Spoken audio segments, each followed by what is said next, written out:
It's a real pleasure to be here. I arrived late last night, but I'm going to stay until the end. So I'm going to be available. If you want to interact with me, I will be around until the end of the school. Okay, so I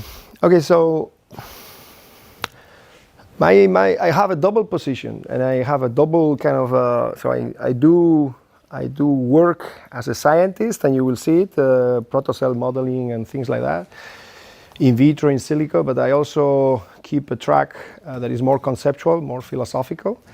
And I'm going to show you probably in the second part of the talk about how the two things can go together, actually. But in the first one, in the first part, I will give an overview of the field of origins of life, so that you have an idea and how things are changing quite a lot and quite in promising ways. Okay, and it's in particular this systems approach that some chemists have taken up that makes a big difference in the 21st century, and I'm going to try to tell you what it is about. Okay, so on the one hand, I mean, the good thing about combining philosophy and science is that, okay, we have to be somehow so proud of the knowledge that humans have about the world, okay, because it's incredible that we understand so much. But at the same time, we shouldn't be too arrogant, okay, because when you see the complexity of the world out there, you realize that you don't understand a lot more than what you understand. Okay, so the philosophy is always good to tell, you know, these scientists that are a bit too arrogant, that there are questions, big questions that haven't been answered, and so in this way, it has a critical view on scientific advances that is very healthy to keep. Okay, so but I will make the point that philosophy has even more things to contribute to science if philosophers are involved in the actual designing of experiments and interpretation of experiments, and they get involved into, you know, it's not philosophy of science, we call it philosophy for science or philosophy in science, okay? So it's more involved in the actual development of scientific models and theories. And so philosophy, maybe we hear a bit more tomorrow, but it has a role, also a constructive role, and particularly if you're dealing with very complex systems like biological systems, where you need to have different approaches to actually get an overall idea of how they work. These different approaches, these levels of description that you have in the system, need a language to actually be interrelated. Okay, and that language comes from natural language, but it's a kind of a specific type of language that you have to develop. And philosophers, you know, if they do a good job, are able to generate that kind of language with metaphors. But all science is full of metaphors anyway. So, but we have to take this very seriously, because as some philosopher, and this is not a philosopher, he's a physicist in fact, but he was claiming that this kind of natural language, this is Walter Althusser. This is I would like to start my lecture with a quote from this physicist that says like that: if relationships become too complex, conceptual expression may well be the most appropriate way of formulating certain aspects of the theory. And given the inhomogeneity of many classes of biology, conceptual language, okay, may frequently be the most suitable and appropriate means of expressing the basic relationships pertaining to the regularities, the principles, the laws of biological theory.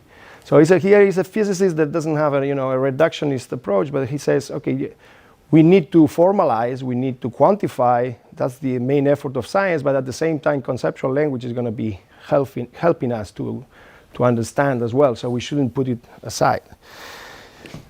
Another quote from a physicist, more famous than Althusser, is Richard Feynman. And Richard Feynman was taking the opposite. So sometimes when you look at things from a philosophical or from a more poetic or more conceptual or more whatever, there is some criticism of science for being reductionist. And Feynman was given a reply to this, saying, well, it's a long quote. I will not read it, but it's just someone watching a flower and how beautiful it is. And if you try to put it into pieces, then you destroy the beauty of the flower. Blah blah blah blah blah. And Feynman says, no, I'm a scientist and I can enjoy the beauty of the flower as well, but there are many other things that we can add and many other aspects of it if we put science there. Okay, so here comes the short passage. There are all kinds of interesting questions that come from a knowledge of science, which only adds to the excitement and mystery and awe of a flower, right? It only adds, he says. I don't understand how it subtracts. So but you have to, so the thing here is science is the most elaborate and reliable type of knowledge that humans have created, but then we have to kind of put it in context, see the limitations and all the rest of it. Okay, and natural language, natural language, all scientists use, even all experimental papers are simply weak papers because they just report experiments. When you combine them with theory, then they become stronger. And in each paper that you read, there will be always language, natural language being used, okay, with ideas around the experiments, ideas about the theories. So we should have a kind of an open mind, okay, and this is kind of the general setting from which I start. Okay, so we're going to be dealing with origins of life, and the from an astrobiological point of view, which is the one that I should take here, I think it's very interesting that because it poses the problem in general terms, but unlike other approaches like artificial life or other kind of more abstract approaches, I think that it has the virtue that it does it in realistic physical-chemical terms. Different planets, different conditions, maybe different solvent, maybe different, organic compounds. But there is, and here I'm starting to be provocative, the field, I think, is still under the shade of reductionist approach. It comes from molecular biology, but also from chemistry, okay? And all these guys that I'll be provocative from the very beginning. They get super excited when they see an organic molecule out there in the space, and new molecule, and you have a spectrum. Okay, it's perfect, very nice, but it doesn't have anything to do with life, okay? Life is not organic molecules. It's a game that is played by organic molecules with inorganic molecules. Water is inorganic, okay? We are 70% of us living beings is so getting crazy about the molecules that you find in space or is fine, but has nothing to do with life, okay? Life is someone is laughing there. Maybe not everybody is convinced, but I will try to show you that that's the case. Okay, and we had a great talk before mine. That it was an introduction to different types of microbes. Last night when we had this, we were watching this documentary. I was already making the point there. Basically, if you see in this timeline. So there's the time window for the origin of life, origin of unicellular organism, is some tens or 100 million years, when the Earth, cooled down, you had water available, and then basically the first traces of microfossils tell you that around 3,500 million years ago, okay. We could more or less, there's a lot of debate about it, but I will not enter that debate. Okay, more or less, or roughly, pretty soon after the Earth cooled down, pretty soon in geological time, which is not chemical time or biochemical time, but pretty soon in those huge scales of geology, life appeared. Okay, but if you see here, most of the time that life has been on the planet, as I was saying yesterday, has been in just microbes. Okay, it took a long time of evolution. Okay, to the first traces. Again, there is a lot of debate here on where we have eukaryote, let's say the emergence of eukaryote cells, which are complex cells, as Anais was explaining before.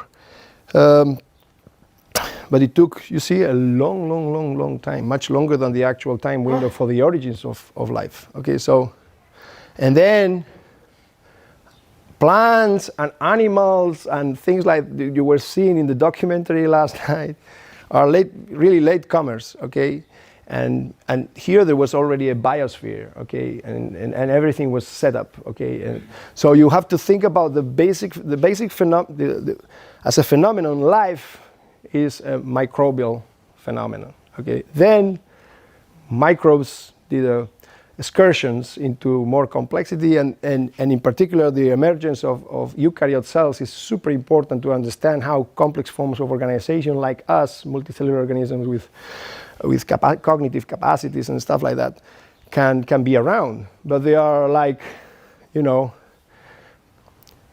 how was the term for that? Like, you know, well, okay, it's like expressions of life at the basic level now that have been like curlicules. Do you understand the term curlicule?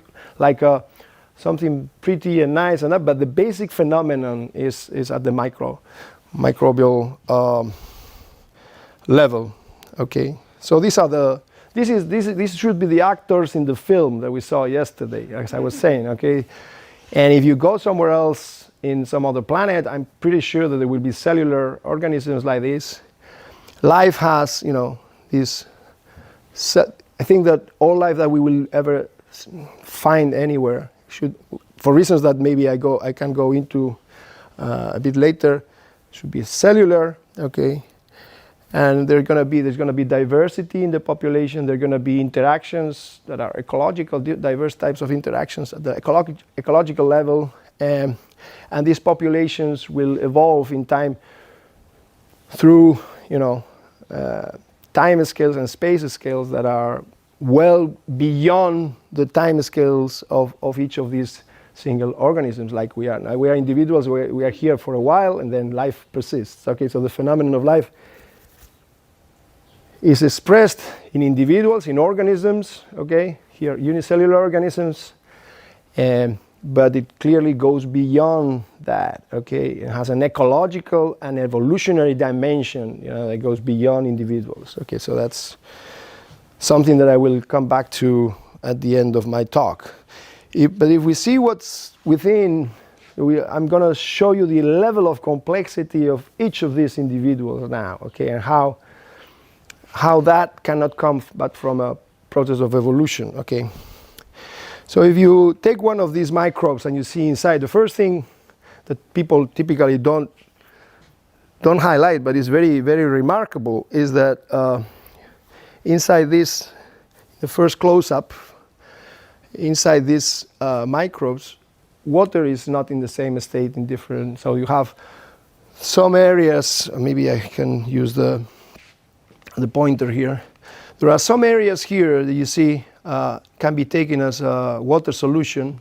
Okay, here are the ribosomes, the ones responsible for protein synthesis, and then some other areas that are more gel-like. So there's a lot of heterogeneity within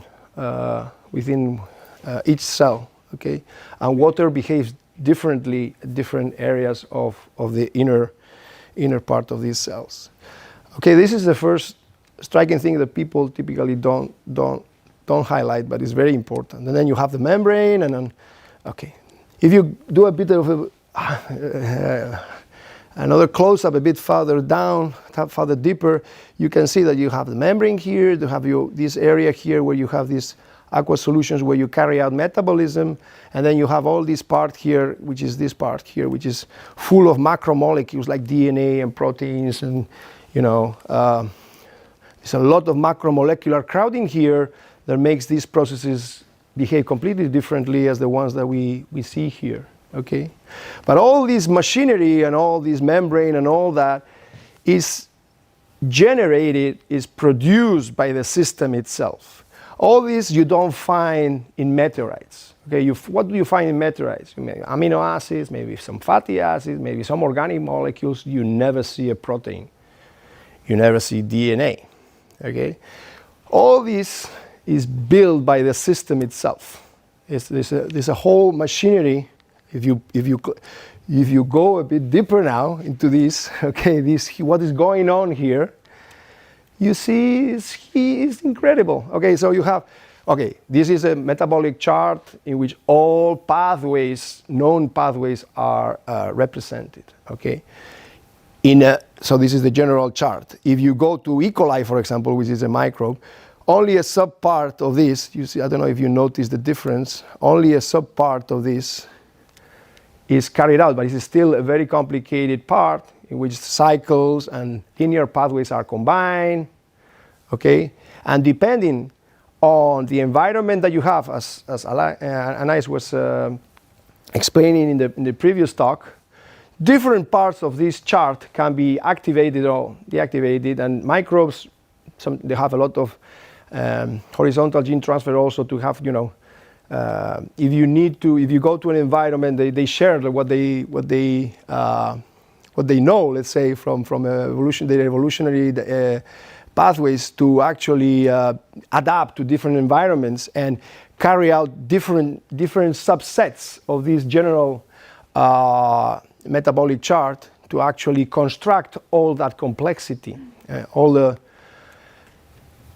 and okay, this you heard from. I'm gonna jump, but let's say the domains in biology these days are three. We have a tendency to give a lot of importance to, of course, because we are animals, no, to animals, plants, but the fundamental differences at the basic level of microbes is between bacteria, archaea, and unicellular eukaryotes. Okay. If you go to humans, of course, humans are also carrying out a subpart of this chart. Okay. And not only that, but you know. Each cell in our human body, you know, is doing that, and at the same time, we have millions and millions of cells working in parallel. Okay, cell types, 200 different cell types in our body, doing, you know, being part of different tissues and different, you know, organs, and on top of that, we have a lot of bacteria working for us in the gut and all, and even more bacteria than eukaryote cells, the eukaryote cells that we inherit from our mother and our father, but just 2 kilos because they are much smaller. But the diversity and the number of microbes that we have in our bodies is so. Try to integrate all this. You know, it's just you know, it's crazy. We cannot understand this. It's you know, it's beyond our understanding. So, okay, I was gonna put a video here about the inner life of the cell that I recommend, but we don't have very good connection. So I just invite you to just take the inner life of the cell. I don't know how many of you have seen this film. It's a reconstruction. Okay. So some of you have already seen it. It's a reconstruction of what happens within any of our cells. Is impressive, and then you realize how complex we are. Okay, so the idea here is, okay, I am a physicist in origin. Okay, but I was interested in biology, and when you see this, you say, "Oh fuck!" I mean, I cannot understand anything. So, what shall I do? Okay, let's focus on the origins to see if I can see something there and try to understand. So I focus on origins because I want to understand life. Okay, but life, if you face it directly, is just, you know, So what we have to do is, of course, take into account biological knowledge, the fundamental facts of biology, okay, and try to see how we can implement them from chemistry, complex chemistry, okay. So the idea here is which are the two, I'm going to highlight two fundamental facts. Being a philosopher of science as well, fact, that's why I put the inverted commas there, fundamental fact without fundamental fact. But anyway, let's kind of, what are the things that we really have to take into account to approach the origins problem in a biologically relevant way, okay? One of them is the one that I already said, which is this. The synthesis of the key compounds is carried out by cells. Okay, you have this metabolism, the capacity of an autonomous production of those components that are going to rule the behavior of the system. Okay, so the actual rulers, the actual, are compounds, are molecules. So we have to, but they are molecules that need, in order to construct those molecules, they don't come out spontaneously. You need a metabolism.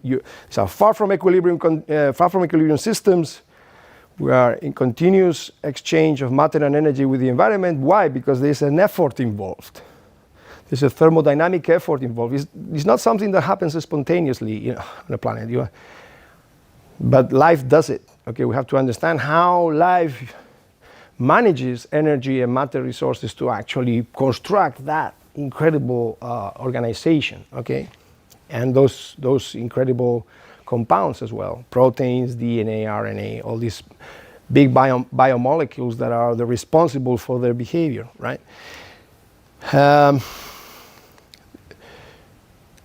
The other fundamental fact, let me go back to that. The other fundamental fact is, maybe you heard about evolution yesterday, is that all this complexity is the result of an evolutionary pathway coming from an original population of living systems that we call LUCA, last universal common ancestor. It's not a cell. Okay, it's a population of cells. Okay, but through phylogenetic trees like the ones that Anais was showing before, we kind of project backwards. Okay, and try to see what kind of system did we have. Okay, but this is a fundamental fact, and it has been confirmed by, so many different ways of approaching the problem and methodologies, that the original insight from Darwin, okay, that all comes from a single origin, okay, has been incredibly confirmed. Okay, so there are no doubts that it's difficult to use the metaphor of the tree, and we have seen that maybe instead of the original tree of Darwin, we need to think about it in a network kind of way, or different ways of portraying the tree of life, which is no longer a tree in origin, but is maybe a bush or something. So we need some other metaphors here, but because it's very complicated, particularly due to this horizontal gene transfer problem. If you have horizontal gene transfer, phylogenetic trees become very, very complex. Okay, but if you also look at the biochemistry, we are going to go a bit deeper now into the biochemical features, a bit deeper than general biochemical features that we see in all living beings. We see, for example, that life doesn't use, for example, an amino acids. You use L type of amino acids. You've heard about this, homochirality, sugars, polysaccharides. D forms are used. So this is a kind of a signal that, life selects part of the chemistry that is out there and takes it and plays with some chemistry, but it's kind of a selection of the chemistry, and a signature of that is homochirality. Also the fact that the genetic information is through DNA. We all have DNA, okay, and all that DNA is expressed into proteins through a common genetic code. all these points to, a single origin. So it's this molecular biology and biochemistry of the 20th century gave incredible support to the original idea of Darwin that everything came from a single origin. This combined with Pasteur, of course, and ruling out of spontaneous generation theories, plus other types of scientific knowledge coming from a proper calculation of the age of the Earth, because Darwin needed a very, very long time span. Okay, and in that he died without knowing that the Earth was old enough, so to speak. Okay, for his theory to fit in well. Okay, so all these pieces of scientific information have given an incredible support to the Darwinian picture. Okay. Also, if you focus on the energetics that are necessary to actually run all this, you see that all living beings use two types of chemical currencies, two types of energy currencies. One is soluble, chemical, and another one is chemiosmotic. Okay, so life uses gradients of protons and sodium ions coupled with chemistry, and also sources of ATP, GTP, this kind of. So it's all this is common to all life. Okay, you also have at the level of the metabolism that I was commenting before, you have a lot of intermediaries that are similar, and of course you have all life is cellular. All these features that are fundamental for life, okay, tell you that there was a single origin, okay, and we can speculate about other forms of carrying out this kind of complex chemistry in other planets, whatever. But from the knowledge that we have about life on Earth, gives us confidence that we are, origins of life took place is 3.5 thousand million years ago. Okay. Okay, so this was covered. So from these two fundamental facts of biology, when I finished my PhD, I proposed. So I'm from the Basque Country, and we are very bold there. Okay, and so even if I don't understand a thing, when I faced biology, the first thing I did in my research pathway was to propose a definition. Okay. I don't understand it, but let's start with the definition, So that's what I suggested. One fundamental concept was autonomy. This is related to this capacity for self-construction and these metabolic properties. And the other one is open-ended evolution, which is the potential for indefinite growth of complexity. Even if this could not be realized or not, we will see. There's a lot of debate on what is open-ended evolution. But anyway, so the idea here, the very important idea, is that we don't have to forget about. So under the influence of molecular biology, lots of emphasis has been given to the complex molecules that integrate biological systems like DNA, RNA, proteins. And of course, they are super important, and we have to understand more, and we have to be reductionist to try to understand more about them. But at the same time, there is a complex organization and dynamics of those molecules. So it's a game, it's a dynamic game that those molecules are involved in, with the metabolism supporting all that. Okay, so life is not something that you can ascribe to a molecule or a type of molecule. Okay. Life is a game of diverse types of molecules, okay? And so life is a systems property, okay? And therefore, the origins should also be approached from a systems perspective. Maybe the problem of the field of origins of life is, again, under the influence of molecular biology, has focused on shortcuts to biomolecules, right? And if you were an expert in nucleotides, you would go for. If you were an expert in proteins, you would go and the proteins came first. No, nucleotides came first. Or lipids came first. Compartments. There were schools that were fighting for their molecule. And in fact, what we need to do maybe is a different type of approach, in which we try to think about chemical precursors of those molecules, right? And see how they interact together previously, okay, to actually become increasingly complex, but taking into account some degree of organizational complexity from the very beginning. That's going to be one of my take-home messages here, right? In fact, this is a take-home message from a review that we published some years ago, in which we were saying, at last, we have the right platform in the 21st century, coming from those chemists that are exploring complex mixtures of molecules and trying to see the emergent behaviors that are in those complex mixtures. At last, we have a different platform, not so reductionist, but more kind of trying to address the complexity of life from the complexity of chemistry. So what I say is from the complexity of chemistry to the hyper complexity of life, okay? Because life is hyper complex, right?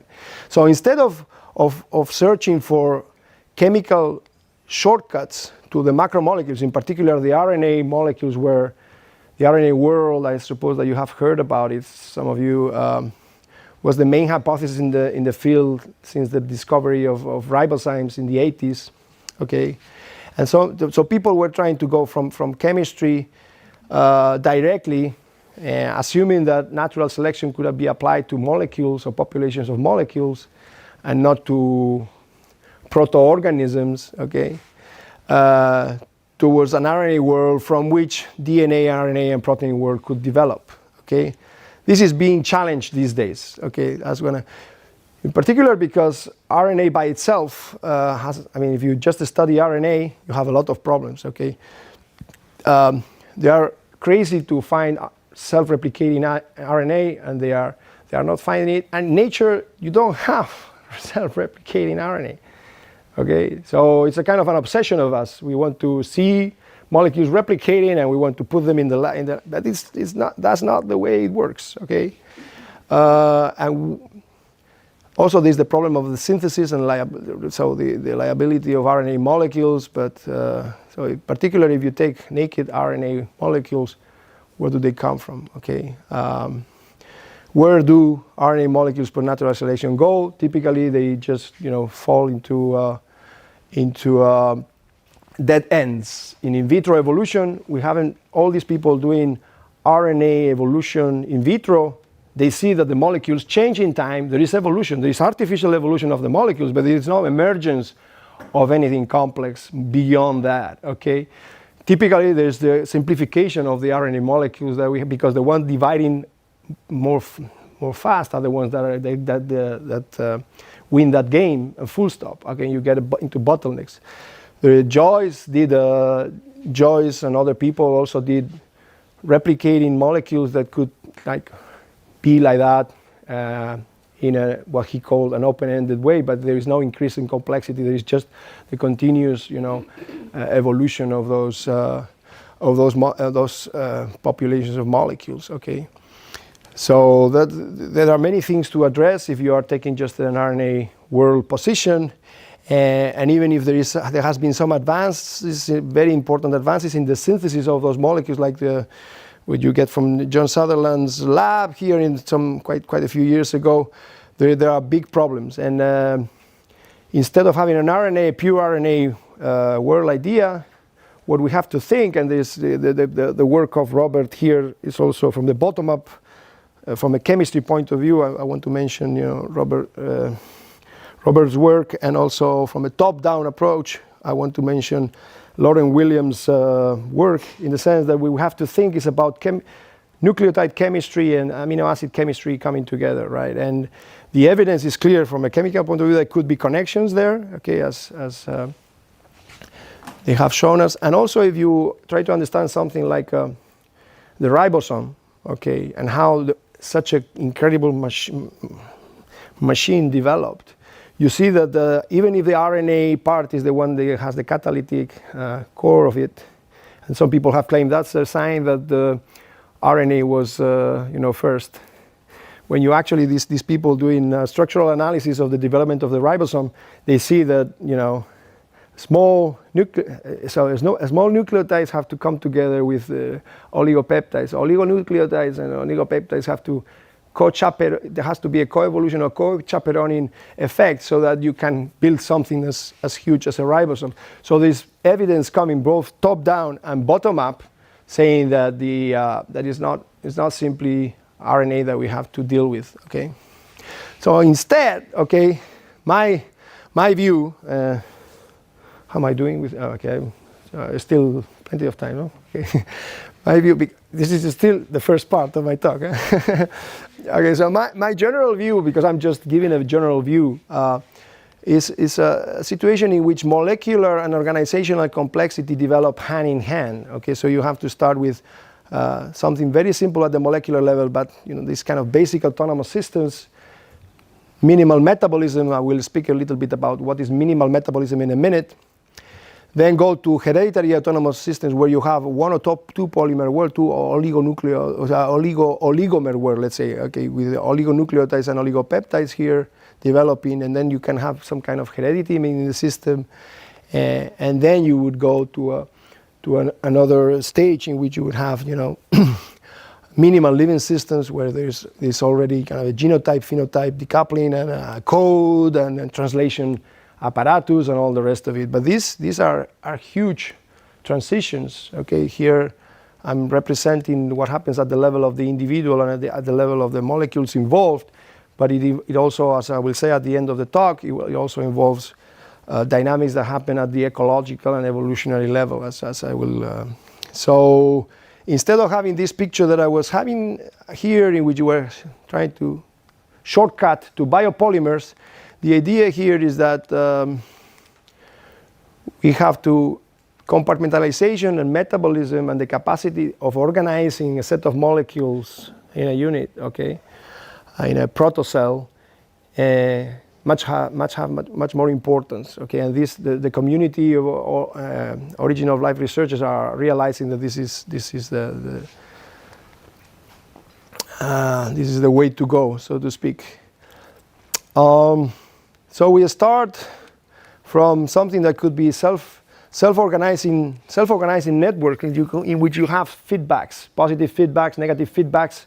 I think Robert Pascal was speaking yesterday about autocatalysis and networks and in chemistry. Okay, the prototype was Belousov-Zhabotinsky reaction, where you had complex behaviors and you could have macroscopic patterns, spatial and temporal patterns. The problem with the Belousov-Zhabotinsky reaction is that it happens at pH almost 0, and the chemicals involved are not prebiotic. Whiteside's lab, they were doing similar things, like combining much more metabolically and prebiotically relevant compounds, in which you could see self-organizing dynamics. Okay, generation of patterns, oscillations, complex chemistry with components that are relevant prebiotically. Okay, so that was an important paper in which they showed that self-organization could be a first step, but as I was saying before, it's not simply self-organization. Self-organization is like a spontaneous pattern, generation of a pattern, okay, out of a combination of many molecules coming together with reactions. There has to be positive feedback, so a small perturbation, a small microscopic fluctuation becomes a long-range correlation in Prigogine terms. Okay, so Prigogine showed how you could generate these patterns of behavior, complex patterns of behavior, starting from very relatively simple chemistry, but provided that there was an autocatalytic, like a kind of a positive feedback that could generate this long correlation, and then a negative feedback that could stabilize the pattern. Okay, so it's a combination of feedbacks that you have there, and you can have complex chemistry. But life uses self-organization, somehow it kind of is based on self-organization, but it goes way beyond self-organization because it has to generate. So self-organization would be like you have things, complex mixtures, they come together into patterns, okay, spontaneously, but the work that living systems do is much more than that. They have a metabolism to actually, produce stuff. There is not self-organization, it's self-construction, literally. Okay, self-production. Okay, these are autopoietic terms. Okay, so the good news, and I will finish this part with a very quick review of some let's say papers that have been there for the last let's say 5, 7, 8, well, last decade or something. The good news is that there are these chemists that are interested in actually addressing metabolism. Okay, and I can mention here the work of Sutherland again, because he did not only contribute to understanding how an RNA molecule could be synthesized under prebiotic conditions, but also he showed that hydrogen cyanide chemistry could lead you, from that type of chemistry, you could get the building blocks, okay? Very different building blocks, amino acids and glycerol, the nucleotides that he would. So a diversity of building blocks that were relevant for life came from the same type of chemistry. Okay, so there's a kind of a connection between a type of organic chemistry and the chemistry of life. Okay, he's been criticized for doing one step at a time, and there are lots of cross criticisms here that I will not go into. But that I think is important. For example, there's a lot of criticism. I was speaking with Robert this morning between Sutherland and Ralster. Ralster is another researcher who has also proved that metabolic pathways, current metabolic pathways, could run without enzymes, because one of the things that classical researchers in Origins of Life, like Leslie Orgel and all these guys, were saying is that, okay, very nice to have the metabolism first approach, but we need enzymes to actually run those pathways. And there is a bunch of labs, like Ralster's lab, that is showing that metabolism could run under alternative catalysts like iron or other type of inorganic catalysts, and you could run fundamental metabolic pathways without enzymes. And this is fundamental to open our minds and try to explore that. Okay. Also, Pauner in the United Kingdom, glycolysis without enzymes again, or Moran's lab in Strasbourg, where starting from pyruvate and glyoxylate, they get a suite of other compounds that are remarkably close to the TCA cycle, which is the Krebs cycle. Well, it depends, the reverse TCA cycle, depending on whether you are under oxygenic or non-oxygenic conditions. But the idea here is that you start with 2-3 compounds, and you generate a mixture of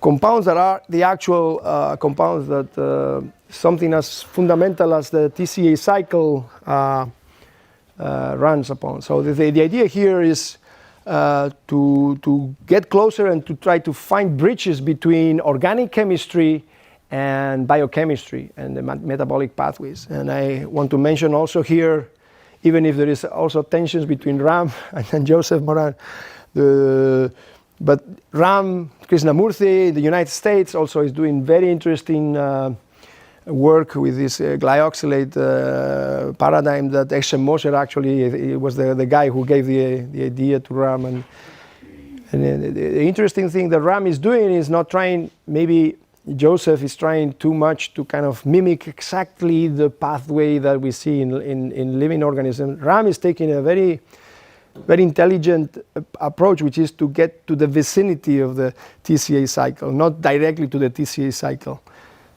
and exploring the chemistry around the TCA cycle and hoping that the catalyst and the metabolic pathways will co-evolve to actually finally get to the TCA cycle. I think it's a very, very intelligent strategy, not to try to go directly and mimic what we see in life, but try to approach it at different stages and letting then evolution of the catalyst and the metabolic pathways lead you to the actual what we see in biology.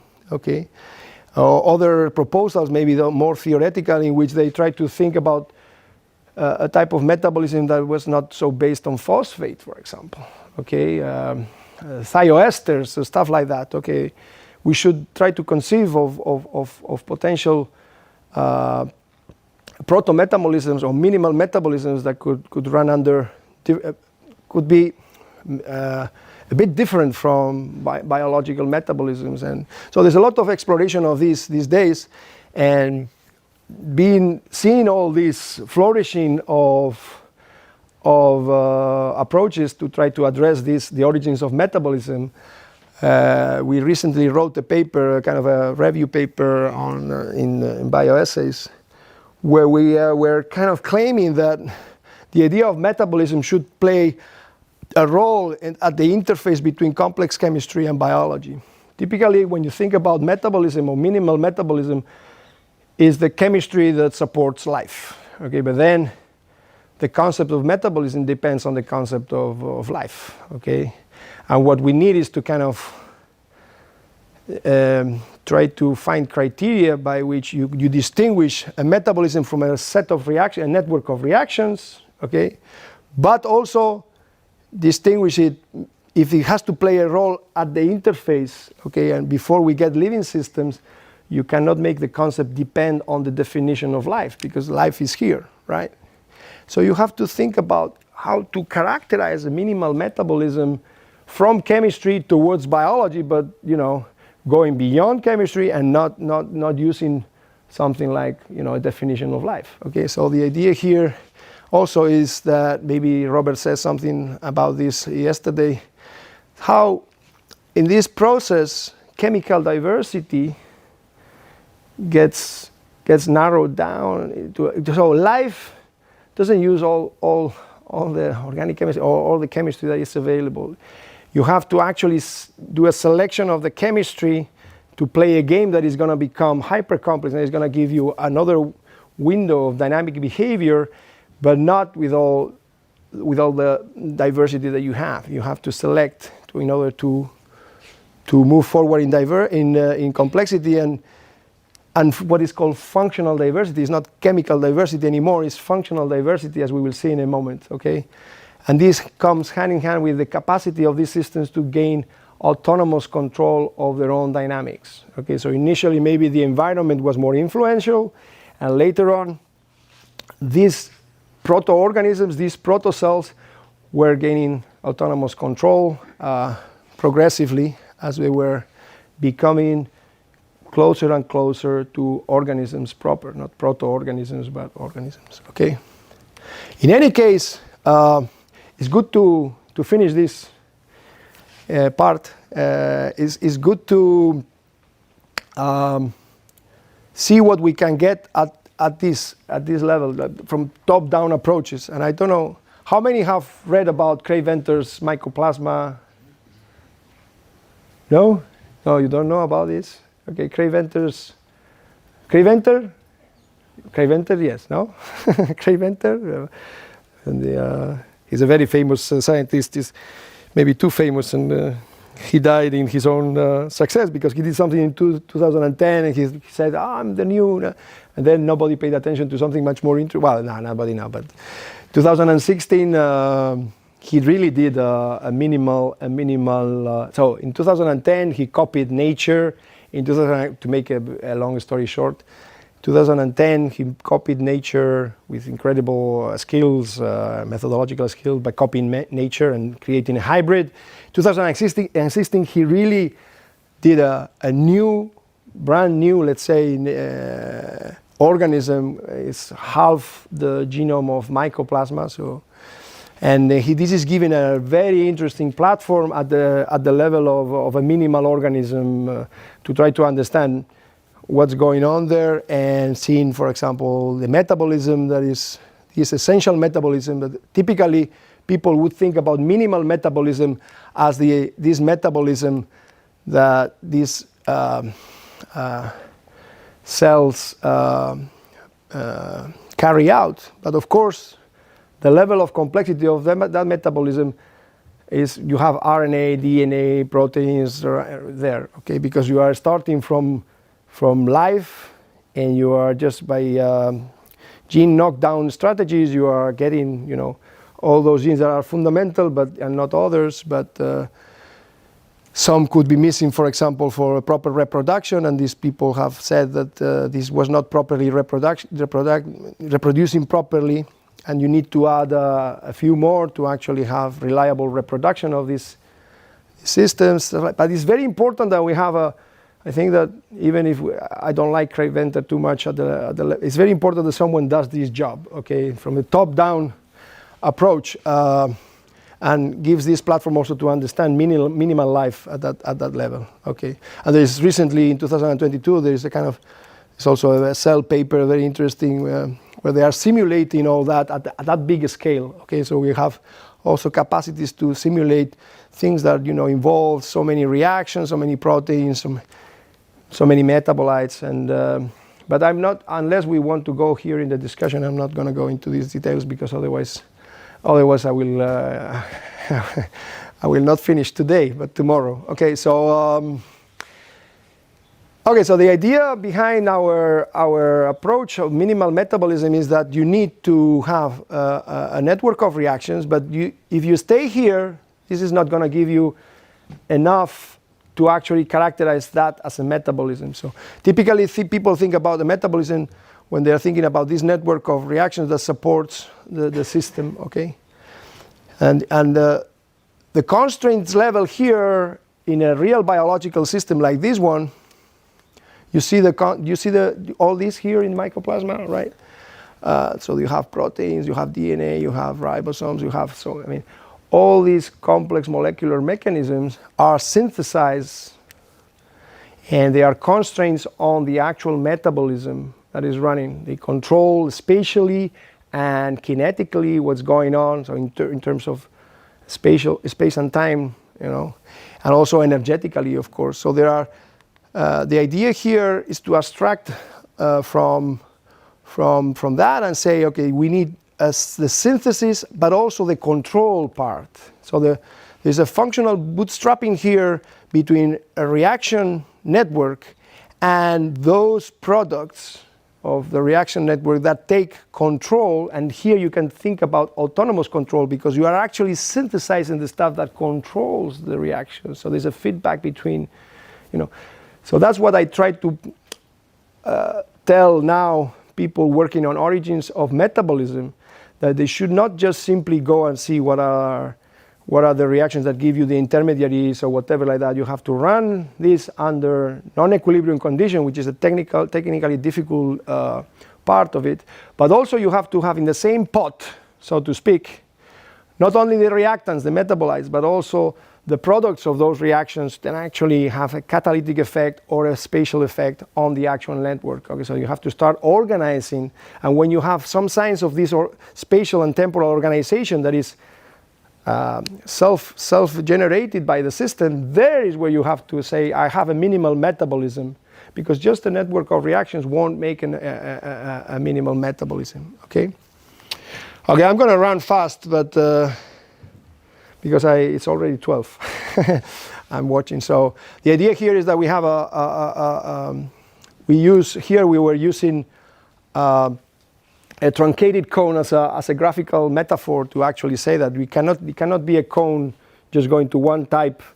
So the idea here is that there has to be diversity at the level of the molecules carrying out the reactions, and there has to be diversity at the level of the constraints as well. So you have to combine different types of supramolecular structures, oligomers, maybe some kind of prebiotic energy currency to actually drive the whole thing, because we need to deal with spatial control, kinetic control, energetic control, and variability control. But so we use here, instead of a truncated cone, we use the tetrahedron metaphor to actually say that maybe origins of life, you can shrink the problem and not deal with all the complexity of life, but the shrinking of that problem cannot go all the way to a point, so to speak. A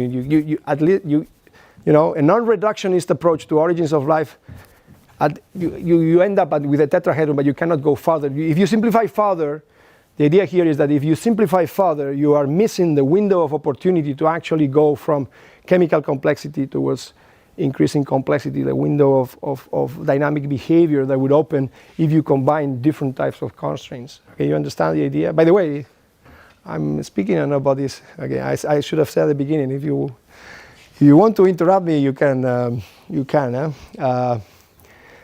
I actually I'm getting tired now after 1 hour. So it's like when footballers play more than you have to do extra time. Then the typical lecture time is 50 minutes. Now I'm getting tired. Like the muscles are here. My muscles here.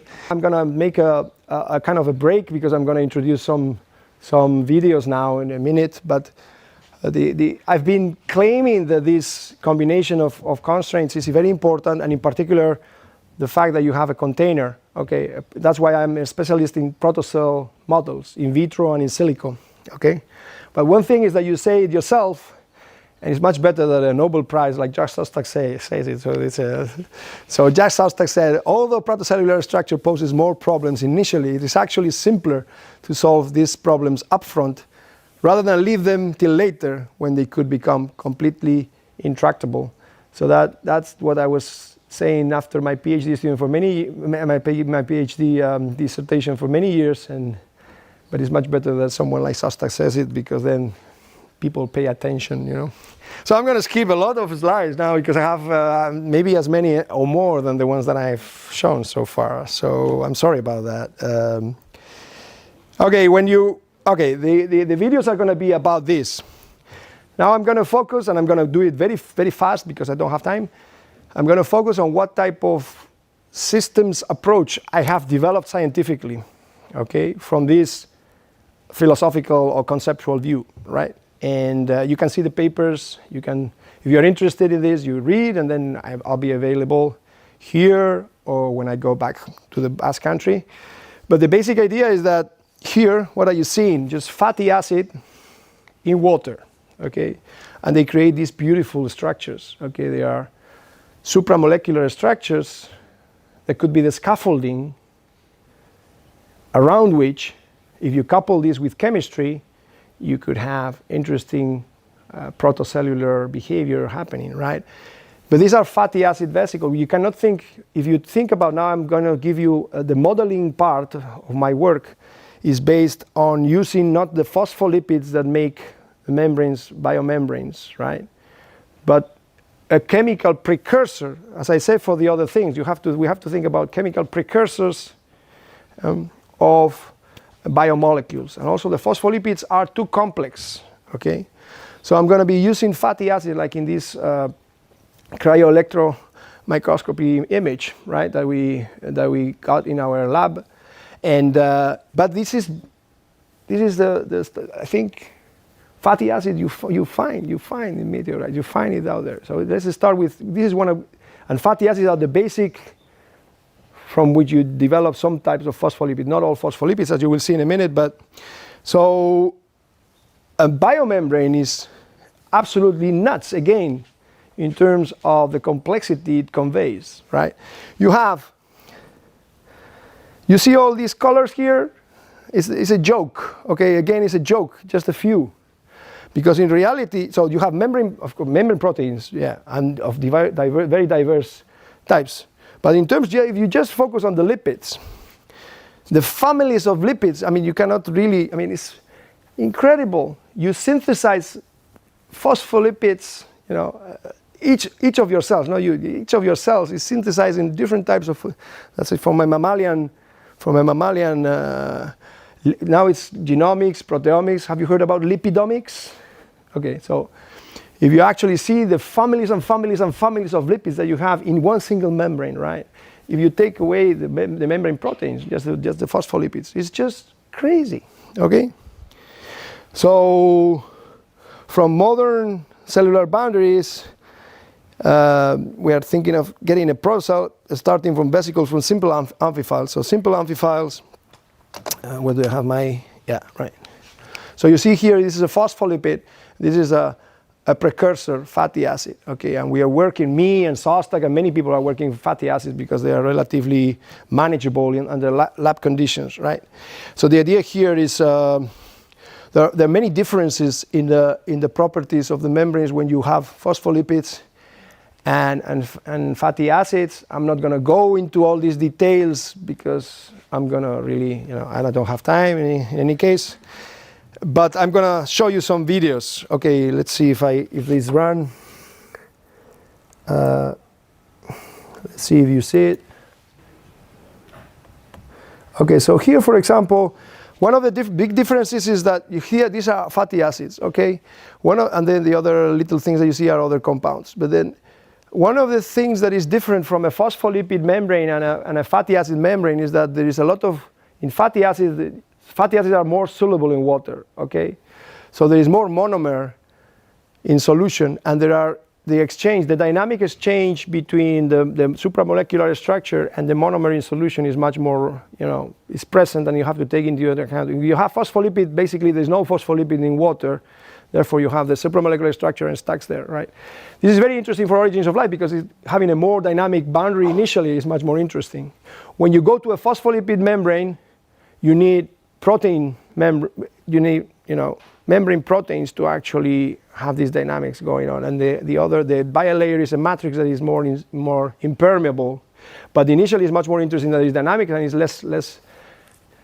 it's more permeable because you don't have advanced mechanisms to actually deal with matter and energy. So you see here how the monomer gets into the bilayer and then flip-flop. When you see the ones in white, it's just the same fatty acid, but doing flip-flop, okay?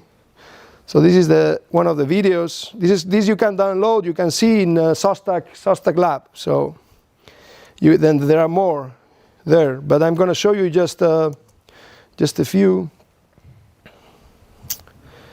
Okay, see, you can make these vesicles grow. It's very difficult to make a phospholipid liposome made of phospholipids. It's very difficult to make them grow.